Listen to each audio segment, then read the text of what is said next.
আমরা আজকে অনাদায়ী পাওনার পরিমাণ কিভাবে নির্ণয় করতে হয় খুব সহজে সূত্রের মাধ্যমে আমরা শিখব।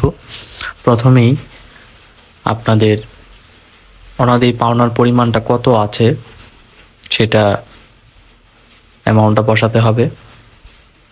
এরপরে যে নতুন অনাদায়ী পাওনাটা আছে সেটার অ্যামাউন্টটা আপনারা বসাবেন। এরপরে এটা দুইটা যোগ করে দিবেন। দুইটা যোগ করার পরে একটা ব্যালেন্স ফিগার বের হবে। সেটার সাথে নতুন অনাদায়ী পাওনা সঞ্চিতিটা আবার যোগ করতে হবে। তো আবার নতুন অনাদায়ী পাওনা সঞ্চিতি যোগ করব।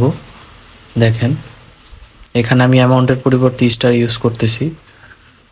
কোনো কিছু না বুঝলে অবশ্যই কমেন্ট করবেন। তো এখানে সঞ্চিতির যে অ্যামাউন্টটা, নতুন অনাদায়ী পাওনা সঞ্চিতির যে অ্যামাউন্টটা, এটা আমরা বসিয়ে যোগ করে নিলাম। যোগ করে আমরা এখানে ব্যালেন্স দিয়ে দেব। এরপরে সর্বশেষ ধাপটি হচ্ছে পুরাতন যে অনাদায়ী পাওনাটা আছে সেটা আমরা বিয়োগ করে দিব।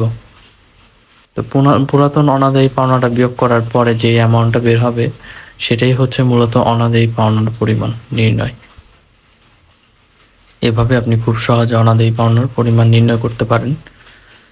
ধন্যবাদ সবাইকে ভিডিওটি দেখার জন্য।